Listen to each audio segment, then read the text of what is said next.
روشنی میں چلے، روشنی میں چلے۔ جی ناظرین، میں آپ کی میزبان سیری شروفن پروگرام کلام کی روشنی میں آپ کو خوش آمدید کہتی ہوں۔ جس طرح گزشتہ ایپیسوڈ میں ہم نے بڑی خاص باتوں کو سیکھا اور جانا، اور وہ جو موضوع تھا وہ تھا پاسبانی خطوط پر سوالات،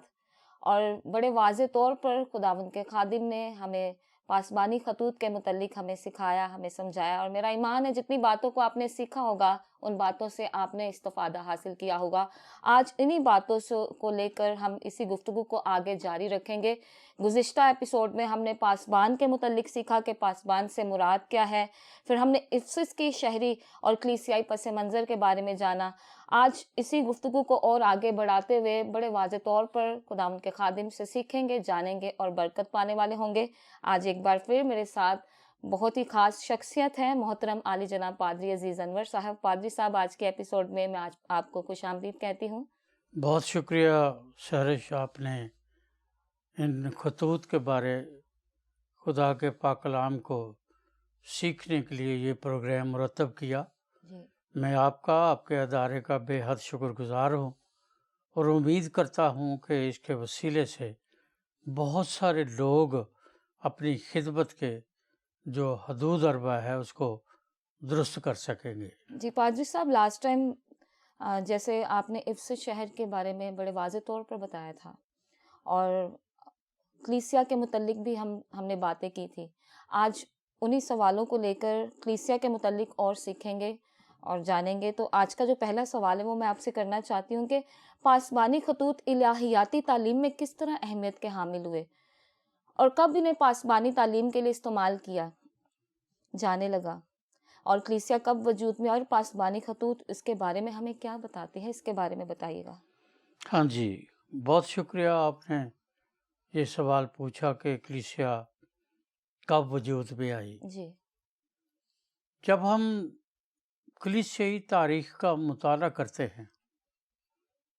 تو کلیسیا عہد عتیق میں موجود تھی، جی لیکن اس وقت اس کی شکل و صورت اور شبیہ اور اس کے کام اور کاج یا اس کی ذمہ داریاں بڑی فرق تھی، جس کے بارے میں لوگ اکثر اس ابہام کا شکار رہتے ہیں کہ کلیسیا جو ہے وہ عہد جدید میں مارز وجود میں آئی۔ جی میں اس بات سے متفق ہوں، لیکن کلیسیا کے لیے جو تشبیہی نام ہیں وہ پرانے عہد نامہ میں موجود ہے، جو ہم نے پچھلے قسط میں ان کے بارے جانا تھا سیکھا تھا۔ کہ عہد عتیق میں انہیں کیا کہا جاتا تھا یا آج انہیں کیا کہا جاتا ہے۔ اسی طرح جب ہم اس کلیسیا کے بارے آج کے دور میں سیکھتے ہیں جی تو بالکل انتہائی واضح ہے کہ عہد جدید کی تعلیمات کی روشنی میں عید پینتیکوست کے روز کلیسیا مارز وجود میں آئی، بالکل یا کلیسیا کا جنم ہوا، جنم ہوا۔ اور اس دن سے کلیسیا جو ہے وہ اس دنیا میں اپنے ایمان اور اپنے عقائد کا اظہار کر رہی ہے۔ جی کلیسیا کے لیے میں نے آپ کو یاد ہوگا بتایا تھا کہ عہد جدید میں اعمال کی کتاب میں پہلی دفعہ جو لفظ آیا ہے وہ 19ویں باب میں آیا ہے، جہاں اس کے لیے یونانی کا لفظ ایکلیزیا استعمال کیا گیا ہے۔ اور ایکلیزیا کا مطلب یہ جو ہم سمجھتے ہیں وہ یہ نہیں ہے۔ جی یہ یونانی حکومتی کاروبار میں اس کو جب ایکلیزیا کہا جاتا تھا تو اس کا مطلب ہے باضابطہ مجلس، جسے ہم آج کے دور میں مجلس قانون ساز یا قومی اسمبلی کہہ سکتے ہیں، قومی اسمبلی کہہ سکتے ہیں۔ صحیح۔ اور یہی باضابطہ مجلس جو ہے جی یہ اس کا ترجمہ ہے۔ ٹھیک اور جب ہم یہ مان لیتے ہیں اس لفظ کی روشنی میں جو اعمال کی کتاب میں اس کے لیے استعمال کیا گیا ہے، تو پھر اس کا مطلب یہ ہے کہ کلیسیا وہ مجلس ہے، وہ جماعت ہے، ان لوگوں کا گروہ ہے جو ایک لیجٹمیٹ یا قانونی یا کانسٹیٹیوشنل حدود کے مطابق زندگی بسر کرتے ہیں، اور ان کا لائف سٹائل جو ہے وہ وہی ہوتا ہے جو باضابطہ مجلس ان کے لیے تحریر کرتی یا سیٹ کرتی ہے۔ یعنی کہ لاء کے مطابق جو زندگی ہاں بسر۔ جی، اور وہ لاء جو ہے وہ ہمیں اب اس کی طرف تو میں نہیں جا سکتا، جی ہمارے پاس ٹائم نہیں ہے، ہاں جی لیکن پیدائش کی کتاب سے اگر ہم شروع کر لیں جی تو مکاشفہ تک کلیسیا کے لیے وہ لاء موجود ہے جس کو باضابطہ طور پر ایمانداروں کو حکم دیا گیا ہے کہ وہ اس کے مطابق زندگی بسر کرے۔ جی اس لیے کلیسیا جو ہے اس کو اگر ہم بائبل کی روشنی میں دیکھیں تو وہ اس کے ایک ہی سکے کے دو رخ ہیں۔ پہلا رخ یہ ہے جسے ہم مقامی کلیسیا کہتے ہیں، صحیح۔ وہ مختلف شہروں میں، مختلف گلیوں میں، ہمارے ملک میں تو مختلف گلیوں میں کئی کلیسیائیں جی جو ہیں وہ قائم ہیں، صحیح۔ اور وہ گروہ جو اس اپنے عقیدے یا اپنے انتظام کے مطابق عبادت کرتے ہیں۔ ٹھیک ہے، ایک تو یہ مقامی کلیسیا ہے صحیح۔ جس کے ذمہ 3 کام ہیں۔ جی مقامی کلیسیا کے ذمہ 3 کام ہیں جب ہم اعمال کی کتاب کا یہ خطوط کا مطالعہ کرتے ہیں۔ نمبر 1 کہ ایمانداروں کا وہ گروہ جو ایک خدا کی عبادت کرتا ہے، ٹھیک ہے، اسے ہم خدائے ثالوث کہہ سکتے ہیں، جی جو کہ ہمارے ایمان کے اقرار میں، عقیدے میں، جسے ہم رسولوں کا عقیدہ کہتے ہیں، جس میں اس عقیدے میں، رسولوں کے عقیدے میں اس ایک خدا کی تشریح اور تعریف کر کے پھر اس کو عقیدہ یا ایمان کا اقرار کہا گیا ہے۔ دوسرا یہ ہے کہ یہ جو مقامی گروہ ہے یا مقامی کلیسیا ہے یا ایمانداروں کی جو جماعت ہے، وہ نہ صرف عبادت کرتی ہے بلکہ وہ ان لوگوں کی تربیت بھی کرتی ہے صحیح، جو اس عقیدے کے مطابق زندگی بسر نہیں کرتے جس کو بائبل مقدس میں ایک ایماندار کے لیے واضح کیا گیا ہے صحیح، یا وضع کیا گیا ہے۔ نمبر 3 یہ بات ہے کہ اس کلیسیا کا یا اس گروہ کا تیسرا کام یہ ہے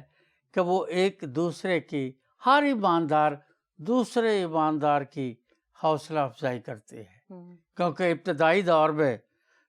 جب کلیسیا مارز وجود میں آئی تو اس کے ساتھ ہی چند سالوں کے بعد، بلکہ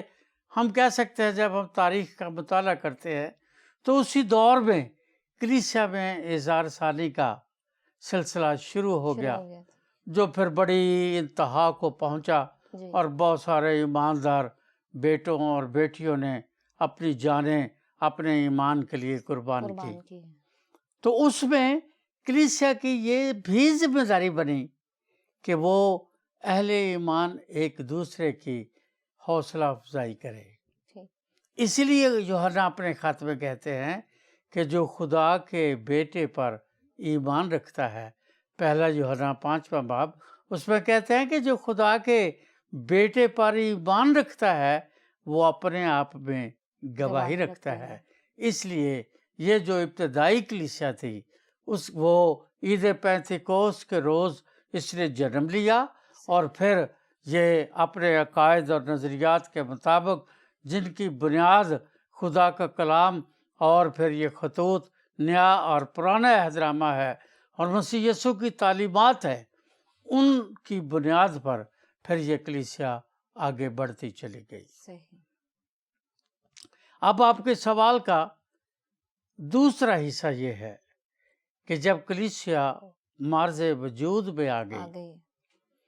تو پھر ان خطوط کی ضرورت کیا تھی؟ اور میں سمجھتا ہوں کہ یہ انتہائی ویلڈ، انتہائی اہم سوال ہے کہ جب اناجیل موجود ہیں اور پھر اس کے ساتھ اعمال کی کتاب موجود ہے، تو پھر رومیوں سے لے کر آخر تک ان خطوط کی ضرورت کیا ہے؟ یہ انتہائی خوبصورت سوال ہے،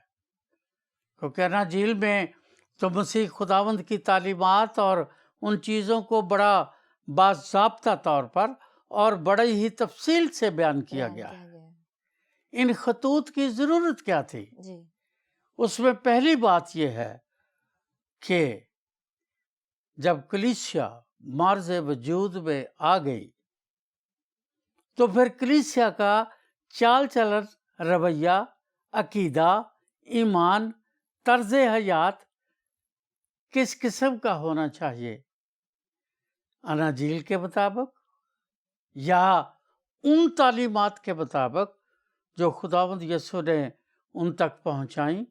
اور پھر شاگردوں تک پہنچی، رسولوں تک پہنچی، اور پھر رسولوں نے اس ذمہ داری کو پورا کیا۔ کیونکہ متی کی انجیل میں 28ویں باب کی جب ہم 19ویں سے آگے پڑھتے ہیں، جس سے ہم عرف عام میں کلیسیا ارشاد اعظم کہتی ہے، وہاں لکھا ہے کہ خداوند یسوع ان کے پاس آیا اور ان سے باتیں کی، اور باتیں کرنے کے بعد پھر اس نے ان سے کہا کہ پس تم جا کر سب قوموں کو کیا کرو؟ شاگرد بناؤ، اور انہیں باپ اور بیٹے اور روح القدس کے نام سے بپتسمہ دو۔ اور جو بڑی اہم بات کلیسیا بھول گئی تھی، اس کلیسیا کو پھر ان شاگردوں نے اپنے خطوط کے ذریعے بیان کیا، اور وہ اہم بات یا سچائی یہ تھی، مسیح یسوع نے کہا تھا کہ جن باتوں کی تم نے مجھ سے تعلیم پائی ہے وہ تعلیم ان کو دو۔ اس کا مطلب وہ تعلیم جو خداوند نے دی تھی، اگر وہ تعلیم لوگوں تک، قوموں تک، قبائل تک، خاندانوں تک، ایمانداروں تک وہ تعلیم نہیں پہنچتی، وہ کام 100% صحیح طریقے سے نہیں کر رہے جس کا تقاضا ان کا خداوند ان سے کرتا ہے۔ اس لیے پھر ضروری ہو گیا کہ اس دور میں ان خطوط کو خدا کے رسول مسیح یسوع کے شاگرد جو ہے، رسول جو ہیں، وہ ان کو تحریر کرے، تاکہ کلیسیا جو ہے وہ یہ جانے کہ کلیسیا کیا ہے، اس کی حیثیت کیا ہے، اس کی ذمہ داری کیا ہے، اس کا عقیدہ کیا ہے، اور وہ کس لیے قائم کی گئی ہے، یہ کلیسیا کو پتہ ہونا چاہیے، اور وہ شاگردوں نے اور رسولوں نے کلیسیا تک پہنچایا، جس کے لیے سب سے پہلا جو خط ہے، پھر جس طرح میں نے پچھلی دفعہ بتایا تھا، وہ افسس کی کلیسیا کو لکھا گیا، کیونکہ سب سے پہلے جو کلیسیائی اصول ہیں وہ افسس کی کلیسیا میں کلیسیا کے وجود کے بعد ان کو بتائے گئے۔ پہلے پولوس کے تیسرے بشارتی سفر پر وہاں کلیسیا قائم ہوئی، پھر تیموتھیوس کو وہاں چھوڑ دیا گیا، اور پولوس نے تیموتھیوس کو وہاں چھوڑا، اور پھر اس نے پہلا اور دوسرا خط لکھا، پھر اس نے تیتس کو، فلیمون کو خط لکھا، لیکن اس نے جب افسس کی کلیسیا کو خط لکھا تو تیموتھیوس اس وقت افسس کی کلیسیا میں ایک نوجوان خادم کے طور پر خدمت کرتا تھا، اور جب اس نے پہلی دفعہ یہ خط اس کو ملا، اس خط میں پہلی دفعہ کلیسیا کے جو ڈاکٹرنز ہیں، جو عقائد ہیں، جنہیں آج ہم ڈاکٹرنز یا عقائد یا مسائل کے نام سے یاد کرتے ہیں، وہ پہلی دفعہ مقدس پولوس نے وہاں ان پر گفتگو کی، ان کو زیر بحث لایا، اور پھر تیموتھیوس کے ذریعے